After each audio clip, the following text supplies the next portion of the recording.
Hello, everybody, welcome. Rose Psych Investigator. Guys, there's the humming of the air conditioning suddenly. Anyway, because I was outside, I went every day now. I try to get 10,000 steps in, so I got 8,000. I just have to then go for a shorter walk later.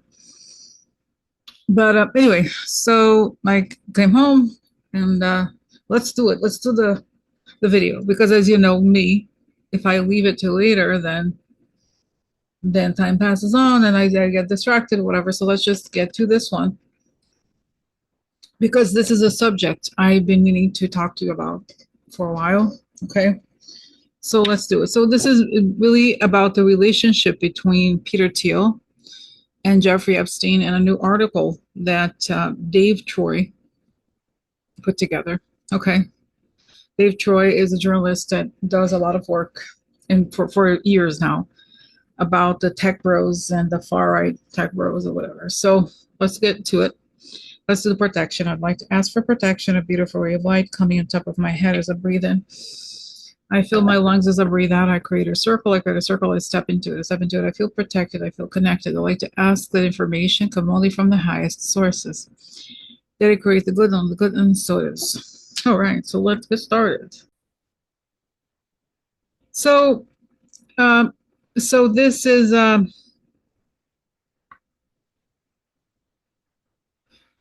1 second. Let me just go back here. So it's interesting. Okay, let me pause here just 1 second because I actually, um, this is like his article is about Santa Fe, right? I know some of you had asked about what's going on in Santa Fe, but you know what? Actually, let me pause again. Let me start share because what I've been looking at, I guess, maybe I was confused about the. We'll look into what he just published, but what I wanted to look at are these emails that were unearthed. Here, mails, Epstein. Okay.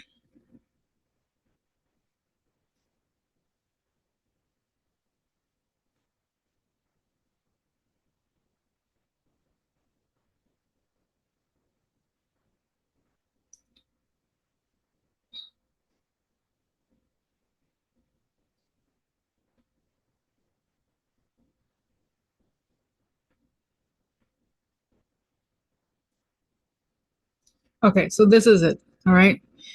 So these are the emails about Jeffrey Epstein and Peter Thiel. So the emails reveal Jeffrey Epstein's connection to the surveillance industry. Jeffrey Epstein tried to get into a new line of work, surveillance. In 2015, he partnered, with former Israeli Prime Minister Ehud Barak to invest in a security tech startup called Reporting Homeland Security, now known as Carbine. Okay. Now, here it is. Leaked emails show that Epstein was using Barak to seek out opportunities in the surveillance industry and build connections with powerful figures around the globe, including American businessman Peter Thiel, the former director of Israeli signals intelligence, and two people in Russian President Vladimir Putin's circle. Okay, so leaked emails show that Epstein was also interested in more mundane ways of spying on and manipulating people, which overlapped with the technologies governments often pursue. His interests cross borders. Okay. Barak's email inbox was finally posted to by Distributed Denial of Secrets, a website widely considered to be a successor to WikiLeaks. Hold on a second. This is a reminder. Get ready to make a video. Okay, did you see? It's so funny. I forgot to turn off. Actually, let me turn off Alexa 1 second because she said, remember to make a video. 1 second, I'll be right back. Okay, so turned off Alexa, which is a good thing. You never know, right? They're listening and everything. Okay, so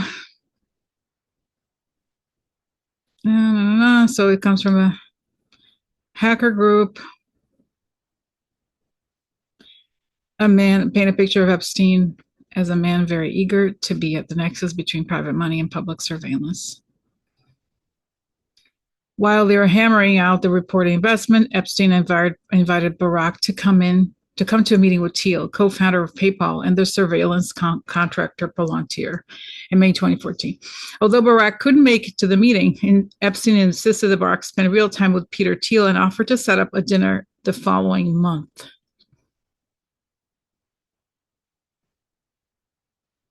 Okay. Barak wrote to a different business associate without mentioning Epstein that he and Thiel would have a first date and probably spend it talking just geopolitics with the unnamed third person. Okay, so they have blah blah blah. Mm-hmm.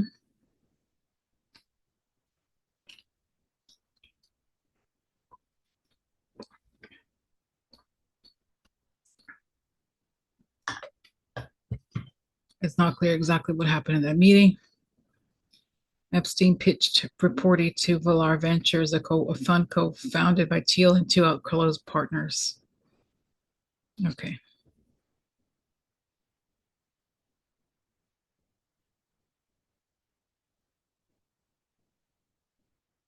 In 2018, the Founders Fund, another firm co-founded by Thiel, joined a 15 million Series B funding round for the company, which by then had been renamed Carbine.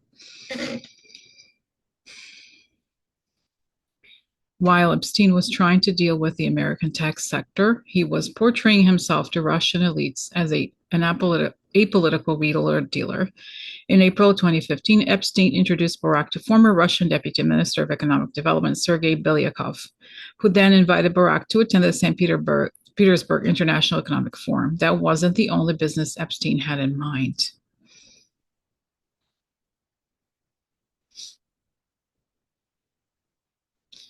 Okay, blah, blah, blah. According to Russian opposition news outlet Dossier Center, Epstein offered Belyakov advice working around U.S. economic sanctions against Russia. Senator Ron Wyden alleged in July 2025 that the U.S. Treasury had files on Epstein's transactions with now sanctioned Russian banks, adding up to hundreds of millions of dollars. Barak kept Epstein abreast of his contacts with another Russian businessman, Viktor Vekselberg, a Putin ally. While scheduling the Thiel meeting, Barak asked Epstein if there was time that day to have coffee with a man referred to as VV and Victor.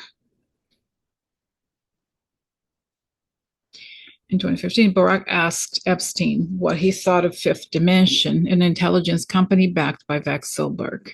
The pitch slide showed that Barak's sense promised the transformation of massive scale data from multiple feeds into actionable intelligence, utilizing artificial intelligence in an automated, real-time manner. Blah, blah, blah. Okay. Mm-hmm. Okay. All right, so let me stop here because, again, I don't want to know every single detail here. Okay. I want to show, so this is a story that obviously Epstein was connected to Barak and of course very close to Peter Thiel, somehow connected to Peter Thiel.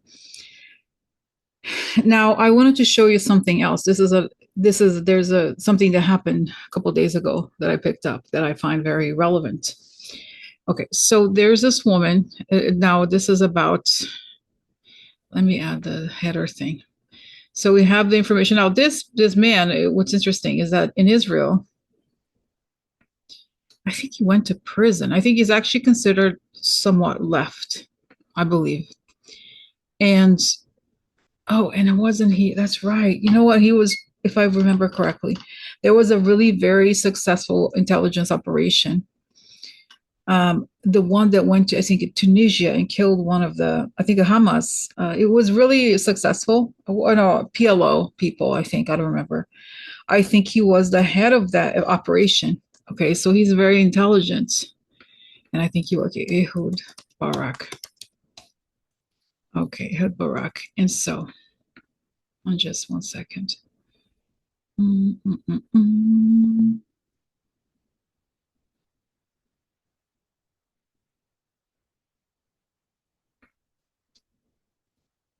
Just 1 second.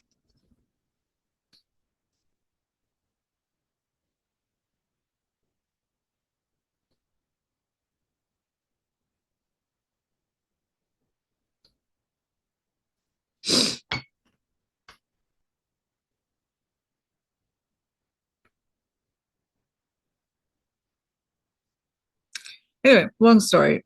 Um, I'm just okay. What am I looking for here? Okay, that's right. I wanted to know that. Okay, military career, plastic issues, resignation.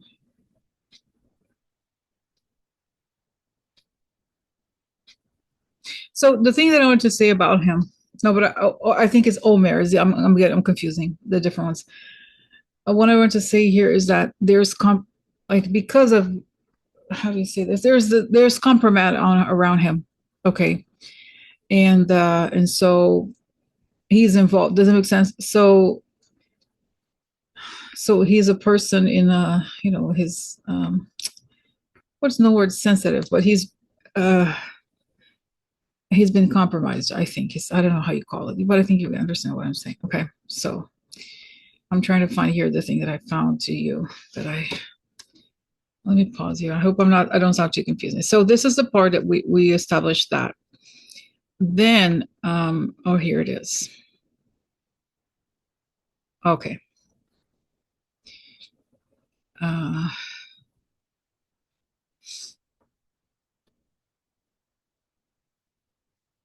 so let me share this part, okay? Uh,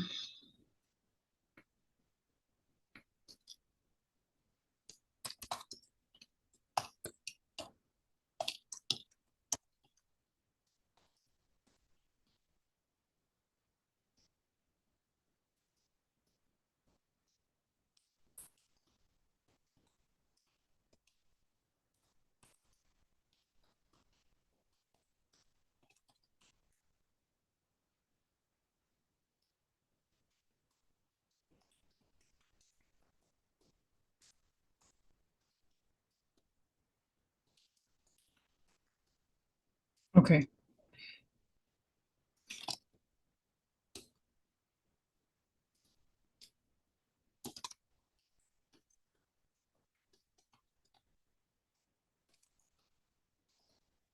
Okay. So now I'm gonna go to this person here. Okay. So again, I know it's long and I don't want to spend all the time going jumping from place to place, but I'm gonna now share this information that let's just see here actually.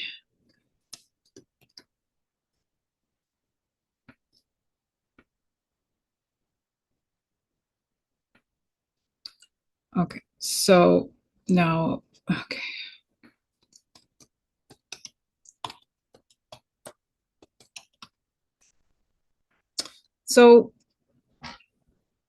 So this first I showed you the article by Dave Troy, right, about Epstein and the connections to Russia through this SFI Institute.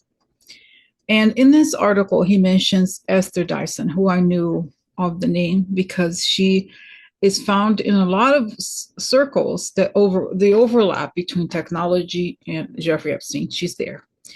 And so, okay, so here is it's a long story here. Like I said, there's this whole project, speculation. Why did he choose to infiltrate the world of science? Why did he seek out specific scientists? Did his goals overlap with other broader geopolitical objectives besides blackmail, as has been so widely assumed? Was Jeffrey Epstein part of Russia's broader war in the West? And are the Epstein files being shielded from public scrutiny because they will reveal uncomfortable facts about his true motivations and backers? Okay, so science, the key to wealth. He was obsessed with scientists, blah, blah, blah. All right. He talks about Ghislaine Maxwell's dad relationship with the KGB. Murray Gell-Mann and Santa Fe Institute. Ghislaine Maxwell testified that she had introduced Jeffrey Epstein to Murray Gell-Mann of the Santa Fe Institute, a scientific think tank he co-founded, stating that Murray Gell-Mann and Epstein got along very, very well, a claim that is well supported by their later interactions. Okay, no.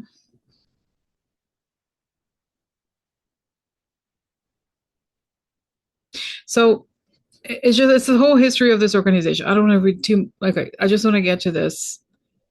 Mr. Max said that she and Epstein had toured various Western states, including Utah and Montana, looking for real estate, but that it was New Mexico that caught his interest.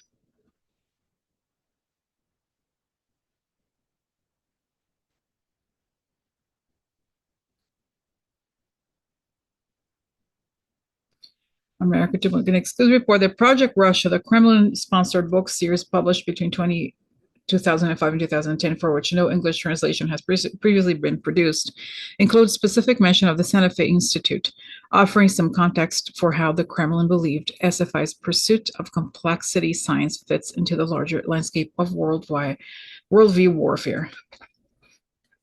Okay, so I just want to get to this woman's name. Here it is. We contacted Esther Dyson, a former SFI board member who also had multiple later interactions with Mr. Epstein. She suggested that Russian claims of sophisticated strategy are more often grandiose plans that result in botched execution, and that anything produced by the Kremlin should be taken with appropriate grains of salt. A fair assessment, to be sure. Okay, so I'm not focusing again on this whole thing in New Mexico at this point. I want to get to so we got to Esther Dyson. Now, Esther Dyson was the person who got a visa for this one named Masha Drokova, and so what's interesting is that I think it was around 2017. This one, Masha Drokova, came to the U.S. And what was her first job? She was Jeffrey Epstein's PR person, literally. Like she just came from Russia, right? And then Esther Dyson sponsored her visa, which probably means that she got some sort of, even a green card. I don't know what visa she had, but Esther Dyson, there she was. Like, you see the connection. She was connected to this institute. She was connected to Russia, and then she sponsors this woman and lets her come to the U.S. like this. Okay, so this is her. Let me show you who that is. Okay, Masha Drokova. You know what's so crazy, guys, and it's so weird to me, is that the press in the US does not question, does not ask, and kind of like lets her like get off the hook very easily. So this woman is really like she's been given this pass. I think there's no other way of saying it. And so okay, and she was the head. Now this is a movie that was made about her called Putin's Kiss. And she was the head of this movement called I don't know the name of Nashi. Okay, that's an youth organization that was similar to what would be Hitler Youth. Okay, something like a fascist pro-Putin organization. She was the head of it. So she was in a lot of Russian propaganda. Then she resurfaces, okay, as this investor. Okay, let's go here. TechCrunch, and she gets a ton of press, tech press. She's in TechCrunch. She's in the information a lot. Okay, so all right, so she's a partner, and so there's a lot of articles, in-depth articles about her from people who are more involved and interested in intelligence, who show how she's still connected to figures close to the Kremlin somehow. Okay, so here it is, blah blah blah, all her investments. Okay, no, I don't want. Okay, so from Russia, venture capital, no. Teenager ties to Russia, which included being a team leader in Russian President Putin's youth organization, Nashi. There's also 2012 a documentary made about that called Putin's Kiss.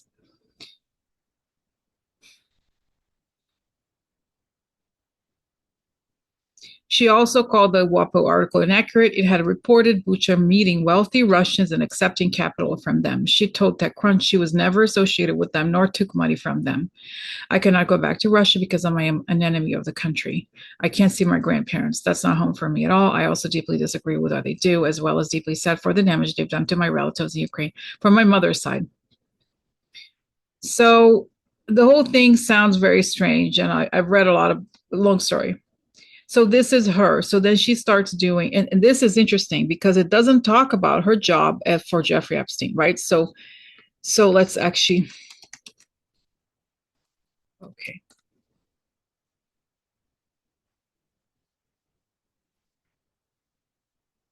So this is this is crazy. This is Science Magazine. Okay. So very credible. Here it is. In 2017, I received an email from publicist Masha Drokova asking whether I wanted to interview her client, Jeffrey Epstein. I saw your piece on Trump's science budget, she wrote, referring to a story on the president's proposed massive cuts to research. Jeffrey has an interesting perspective on what it will take to fill the gaps. Would you like to speak with him next? Eventually, we decided I should accept the invitation on the chance that Epstein would say something newsworthy. And on September 8th, 2017, I reached him via Skype at his mansion in New York City's fashionable Upper East Side. So this woman, guys, it's a long story, right? So this woman, as of 2017, September 2017, when Trump was president, she was the PR person for Jeffrey Epstein. Period. She has this connection to this woman, Esther Dyson, who gave her a visa, and she got the job, right? And what a coincidence, right? And actually, there are pictures of Esther Dyson with. Just one second. I've seen pictures before. I swear I've seen. Oh, here it is. Okay, that's Esther Dyson. You see here, I don't know if you can see. Okay, hold on a second. That's 98. Here it is. Okay, hold on. Let me share. I wasn't sharing. Let me show you the picture of her. So this is Jeffrey. So this is April 28th of 1998. That's Esther here and Jeffrey Epstein here. Esther, and this is her own account, Esther Jeffrey Epstein Pavel Oleynikov. Okay, so right, this is they were getting these stores over there, right? Well connected to each other from way back, and then almost 20 years later, this woman comes in, then because of the connection, right? Right, interesting, right? So, okay, then then you see, okay, so then okay.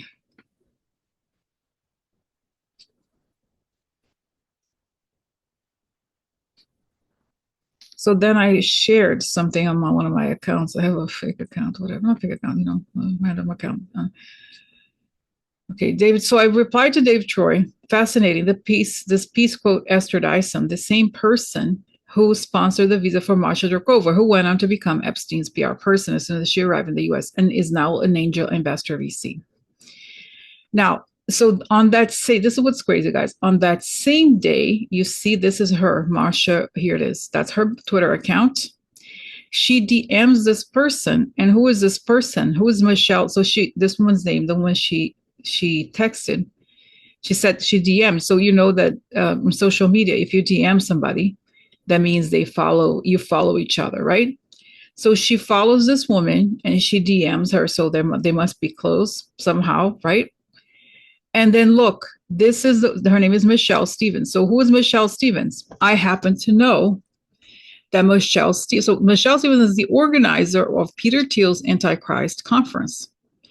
And she's also the wife of Trey Stevens, who is a very old friend of Peter Thiel. He is also one of the co-founders of Founders Fund, who is Peter Thiel's main technology investment firm. So you see how it connects. So this guy's wife, right? Okay, is the organizer, of course, because they're very close. He's close to Michelle. Okay, here it is, right? So that's it. So this is this woman. That's her. Okay, that's her account here. Here it is. She's espoused to Trey Stevens, who is the co-founder of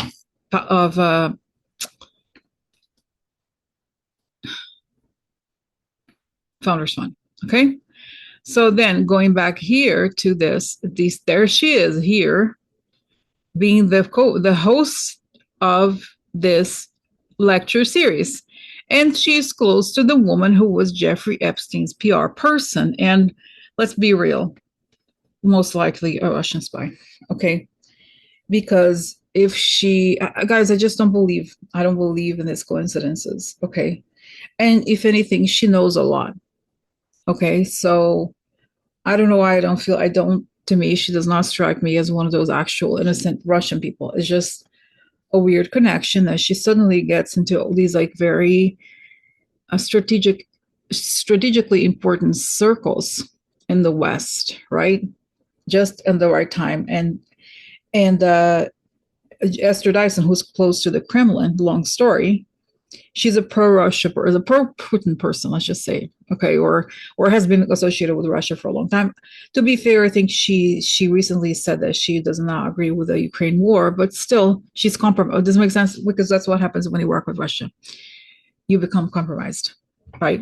So, so that's the story. Doesn't make sense. I just feel like there's just too many Russians connected to this, and so does it make sense, guys? It's like it's very obvious here. Like, why would this woman?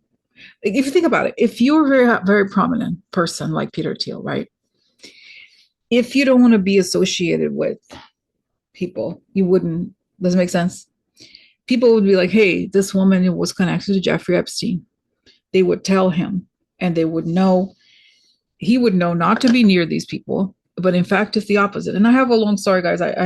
Peter Thiel has also hired the former Austrian prime minister who lost power once his connections to Russia were publicized.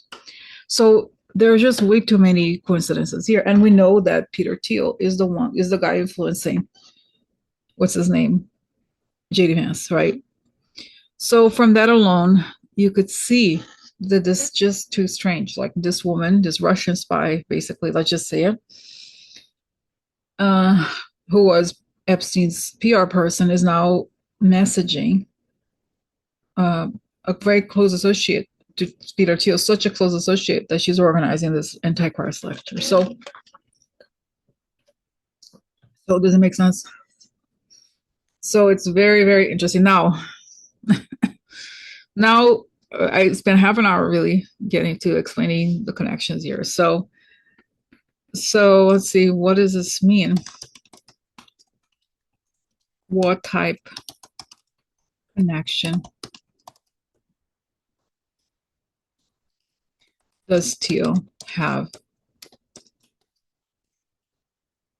Epstein and Russia.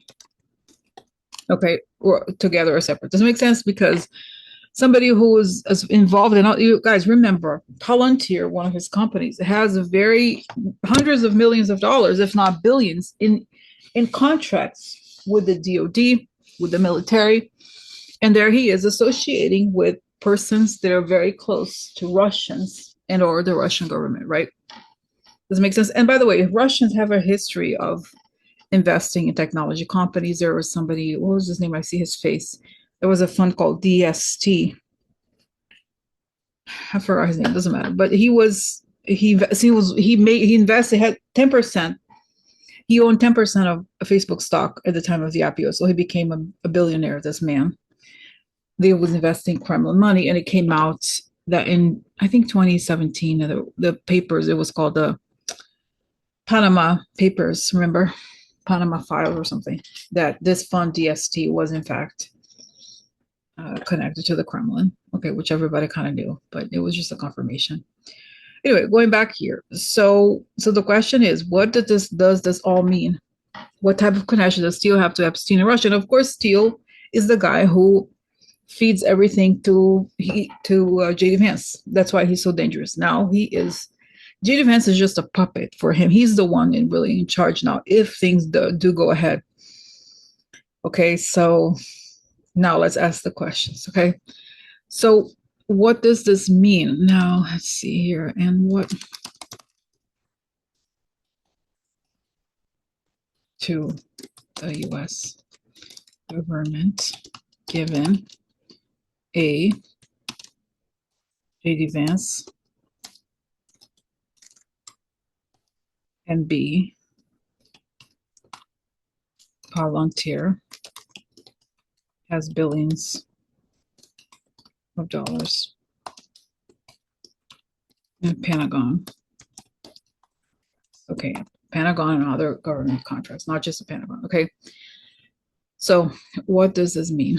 What type of connection does Peter Thiel have to Epstein and Russia? So first, I see Epstein. I see these images of. It's like imagine if you have a rug and then there's like these cables, but he's putting money under the rug through these like cables. So he's transferring money to. Is it money laundering? What is it? Yes. He's saying he wanted to help people evade sanctions. He's very much against the current financial system. And he feels like if he strengthens things that are illegal, then he makes the system weaker. And that's his ultimate goal. And I've talked before, guys, about something called the Sovereign Citizen, a book from 1997 that has this like fantasy about destroying the Federal Reserve and substituting it with these like so-called decentralized digital currencies. Okay, so that's the thing he's following. So I see, in fact, that he likes to put his money everywhere, in that he's against. It's like he's basically an anti-law kind of person. I see. It's saying he's wanted to destroy the U.S. system for a long time, and he understood early on that he's aligned with Russia in many ways. Okay, so that's this. So what else? Let's say that's right. That's right. And this has been reported also that he invested money with Epstein. So that's that. And Epstein had this. It's saying that Peter Thiel was always a kind of like a strange character. He was always attracted to these ideas that were very non-mainstream, and that's one of the reasons why he liked Epstein. And he knew of Epstein's sexual exploits, but he's not into women. And it tells me he thought about doing something for himself and his friends for men. But to be fair to Epstein, not that he's a nice guy, I don't think he's involved with men. No, at all. Just women. But I think that Peter Thiel understood. It's saying he understood the men thing. Wow. So it tells me that he may have created something similar, but for men, so that he may have information on the gay men who are in politicians, and like, does it make sense? So interesting. So, but he is saying here he admired Jeffrey Epstein's ability to enter certain networks, but he's not a social person. So he's not very, even though he met with people, he wasn't very interested in um, like the open power aspect. He liked to be behind the scenes. Okay. What about Russia? What's Peter Thiel's saying? It's like he aligns. Wow. It's saying he's a much closer ally to Russia than we know. Because again, he has this very clear goal to destroy the US's democratic system, civil rights, and democracy, and a kind of like intellectual freedom. Okay. So he sees that he saw very quickly, and again, very early on, that Putin wanted what he wanted, and that they could be allies in that sense. Wow. Okay. Whoa. Let me just get the crystal here. So, okay. Now, okay. So, what does this mean to the U.S. government, given A, J.D. Vance and B, Palantir has billions of dollars in Pentagon contracts? So, we have this guy who he also invests in a lot of defense companies. So, he has a lot of sticky fingers on the pot of money that is the Pentagon, and he's another ultra ally of Russia. Okay, so that's a dangerous proposition here. So let's start with the whole all the contracts. That's right? They can take over the U.S. government because they have so much.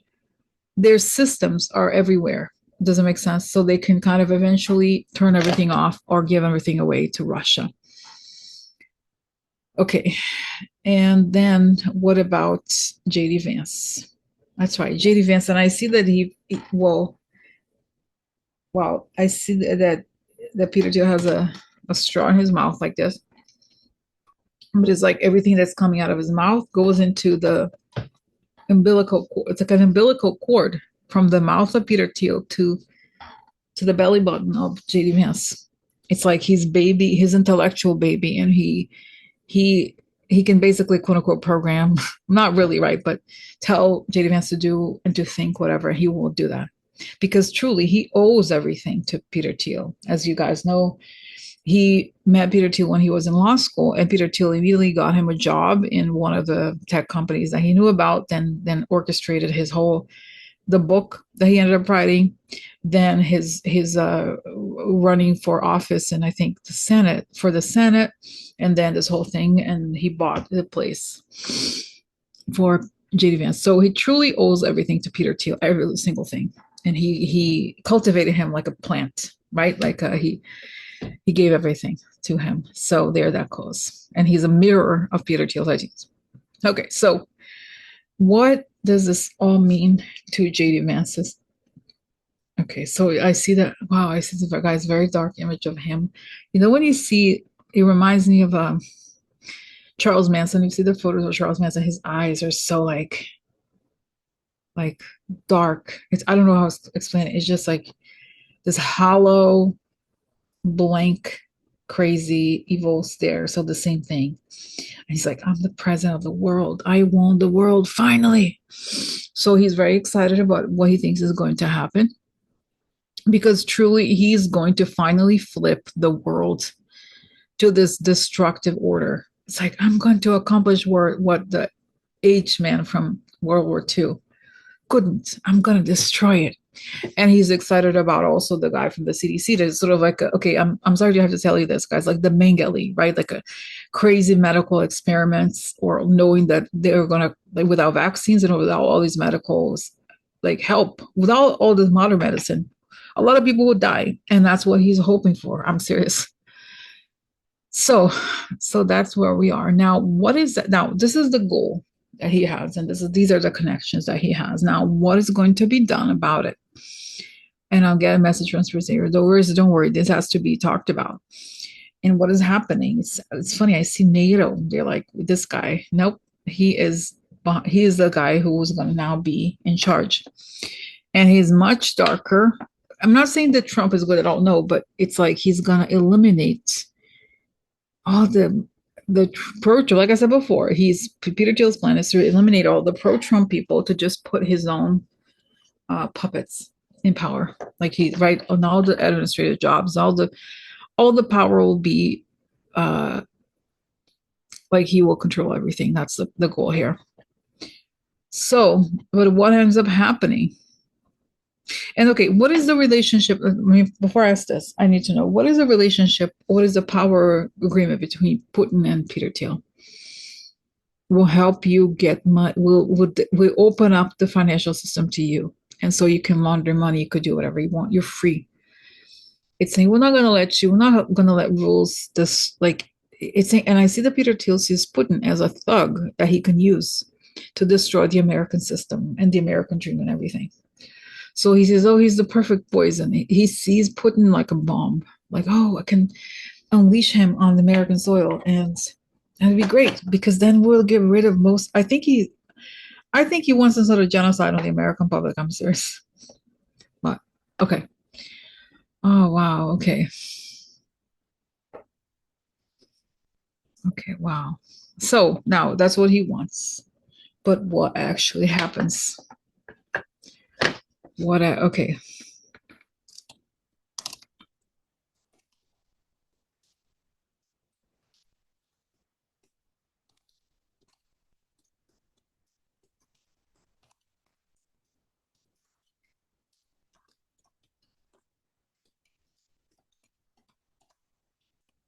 Okay. So now that we know what Teal wants, what will actually happen, right? Is he going to, again, I've seen before, I don't think that JD Vance is going to take power, but we have to ask from multiple angles. Okay, so what will actually happen? I see he's interesting. He shows me the image of Peter Thiel as a conductor of an orchestra conductor. He's done like this. Oh yeah, do this, do that. And then behind the scenes, I see Kamala. They're all so she's looking at Peter Thiel with a binocular. A lot. I see the military, the different parts of the military they have. So wow, it's saying the curtain. Wow, as JD Vance is about to get, he's behind the curtain. He's coming out to take the job. He touches the curtain and it's made out of iron. He can't get out. He's stuck. He's not good. And that's when I see that they put a thing covering him and they handcuff him. I don't think it's going to happen like that. They'll just say, come with us, sir." And then I see that Peter Thiel has some, the when you see the, for example, TV anchors, everything in the ear where they communicate or they hear. I see that he wants to hear what's happening, and he's like, "I lost. There's no more connection. Where is he? Where is he? Where is he?" And then he's also asked to go come this way, sir, at the same time. So, okay, so will Peter Thiel rule the US government the way he wants to? No, on the very last minute. I don't think no, I'm saying he has a lot of power now, but it's saying he not only will he not do this, but the contracts will be burned. It's not going to work. Um, okay. Okay. And okay, I'm being asked to say something that you guys don't know. Guys, it's like, oh my God, I have to go because it's very interesting, but we should go. But I have to tell you something really, because what's coming up here is Elon Musk. But it's reminding me that Elon Musk, okay. Okay, this is from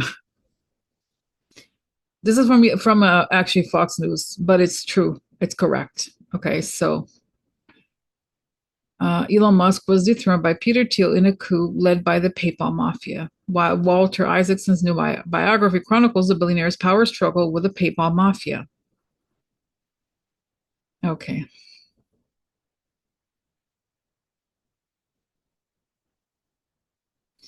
All right. So, okay. So here it is. So then I remember this. I don't know if you remember this story. So I remember the story was this, that he got married, Elon Musk did. And let's see.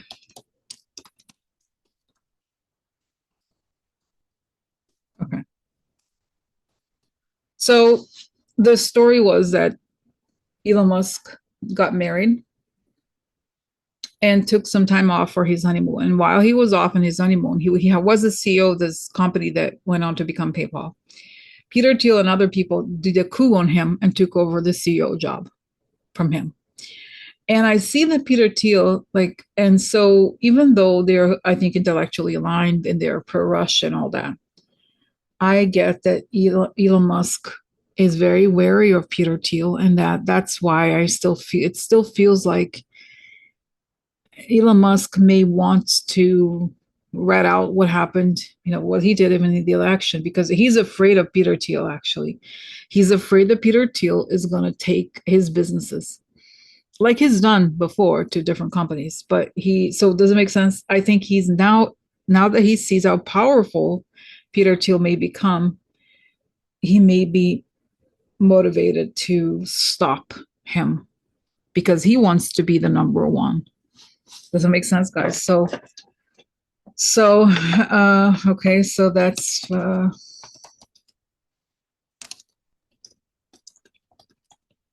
right, the election issue to save his own skin. Does it make sense? I think he knows Thiel. He's known them since they were in their early 20s, I think, right?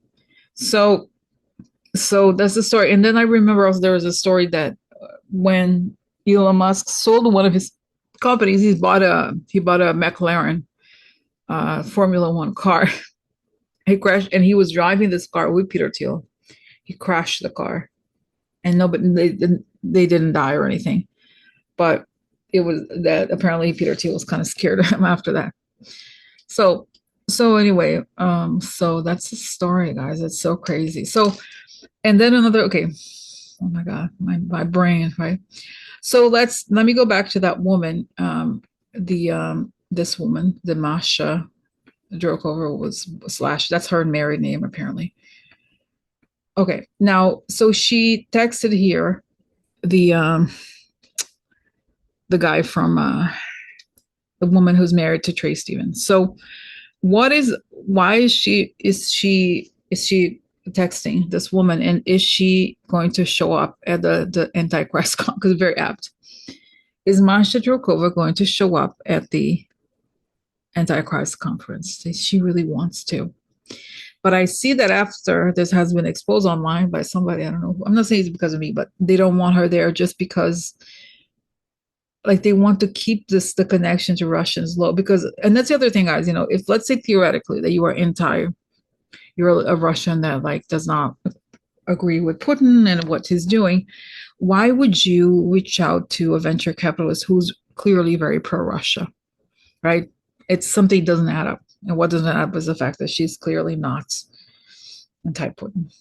Okay, to me, by action. Like, why would you? It's like, imagine if a person like Gary, remember the chess genius guy, I'm guessing Gary Kasparov, I think his name is he's a Putin critic. He would never reach out to Americans who are pushing the Russian talking points. He knows better because that means he put himself in danger. This woman is not doing what Gary Kasparov is doing, right? She's going the opposite direction. So that means she feels safe with them, right? So, okay, so all right. And then I get here that Peter Thiel is a little bit scared because of the backlash she has received, even from the Christian right. Because they're like, listen, you're going to be out there promoting the Antichrist? That's not supposed to be the conversation here. And he's like, no, but I, I, I don't, I don't